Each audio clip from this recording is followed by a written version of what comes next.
오늘 하나님께서 우리에게 주시는 말씀은 시편 48편 9절과 10절 그리고 14절에 있는 말씀입니다. 하나님이여, 우리가 주의 전 가운데에서 주의 인자하심을 생각하였나이다. 하나님이여, 주의 이름과 같이 찬송도 땅 끝까지 미쳤으며 주의 오른손에는 정의가 충만하였나이다. 이 하나님 영원히 우리 하나님이시니 그가 우리를 죽을 때까지 인도하시리로다. 아멘. 이 시편 48편은 하나님의 보호하심 아래서 이 예루살렘의 안정과 영광을 노래한 그런 시입니다. 2절 말씀에 북방 시온산이라고 하는 것이 나옵니다.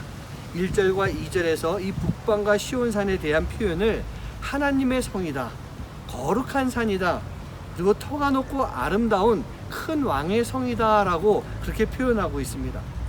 시온이라고 하는 것은요, 좁게는 예루살렘과 그곳에 살아가는 사람들을 말하고 있습니다. 조금 더 큰, 좀 더 넓게는요, 신약 시대 때 이스라엘 민족이 거하고 있는 곳과 신약 시대 때 교회를 의미하는 그런 말씀입니다. 그리고 더 큰 범위는 예수님이 이 땅에 다시 오시는 재림의 그 시간에 열리게 되는 하나님의 나라, 그것을 말하기도 합니다. 우리는요, 우리 마음 가운데 바로 그 하나님 나라를 꿈꾸며 소망할 수 있는 그런 삶을 살아야 되는 것입니다. 그것을 위해서 예수님이 이 땅에 임해 주셨던 거예요. 그리고 우리의 죄를 다 씻어 주셨습니다. 그리고 하나님의 나라를 우리에게 열어 주셨던 것입니다. 우리는요, 그 예수님의 말씀에 순종하며 살아갈 수 있는 그런 삶을 살아야 됩니다. 그렇게 했을 때 우리는 바로 이 시온이라고 하는 곳에서 하나님을 만날 수 있는 그런 삶의 모습이 되는 거예요. 그러면 우리가 그 시온에서 어떤 하나님을 만나야 되겠습니까? 오늘 말씀을 보고 있으면 9절에서 주의 전 가운데서 주의 인자하심을 생각한다라고 하는 그런 말씀이 있어요. 우리는 바로 인자하신 하나님을 만날 수 있어야 되는 것입니다. 시편 63편 말씀 보면 다윗이 주의 인자하심이 생명보다 나음으로 라고 하는 그런 말씀을 합니다.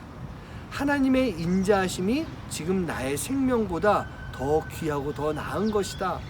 이 시는요, 압살롬에게 쫓겨서 이 광야로 피난가 있는 그 다윗이 광야라고 하는 곳에서 자기가 생명을 지금 유지하고 보호받고 있다라고 하는 그 가운데 바로 이 광야보다, 이 광야에서 나의 생명을 지켜주는 것보다 하나님의 인자하심이 더 크다라고 그렇게 찬양하고 있는 그런 모습이었던 것입니다.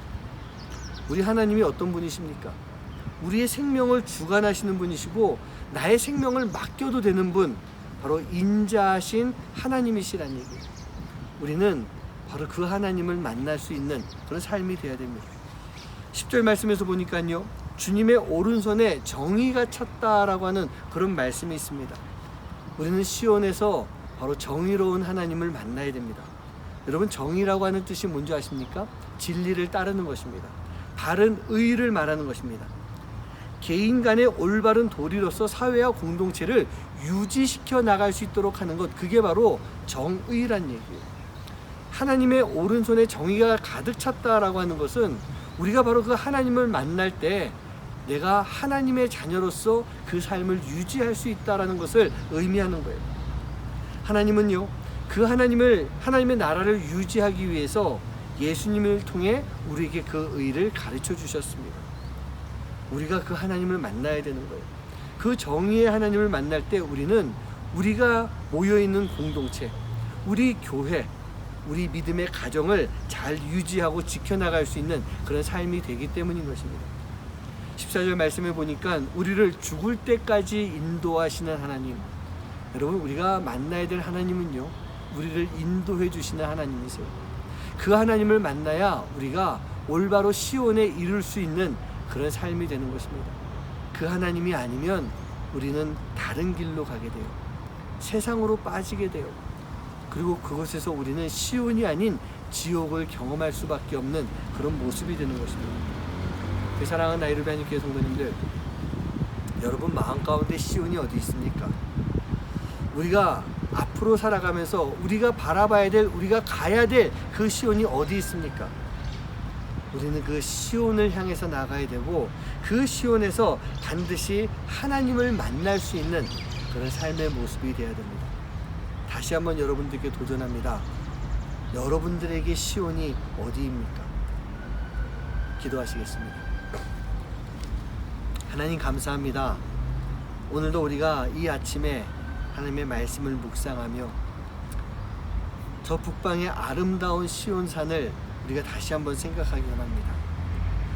멀리 있는 것이 아니고 지금 내 마음속에 있는 것이고 우리가 찾을 수 없는 곳에 있는 것이 아니고 지금 내 눈앞에 있는 그 시온을 바라볼 수 있도록 인도해 주시고 우리가 거기에서 반드시 하나님을 만날 수 있는 그런 삶이 되도록 주님 인도하여 주시옵소서. 우리가 그 시온에서 인자하신 하나님, 정의로우신 하나님, 그리고 그 시온까지 나를 인도하여 주시는 그 하나님을 꼭 만나서 우리가 시온에서 함께 누리며 살아갈 수 있는 귀한 하나님의 자녀들, 하나님의 백성들 될 수 있도록 주님 역사하여 주시옵소서. 감사드리며 이 모든 말씀 예수님의 이름으로 간절히 기도하옵나이다. 아멘. 아침마다 새롭고 늘 새로우니 주의 성실이 그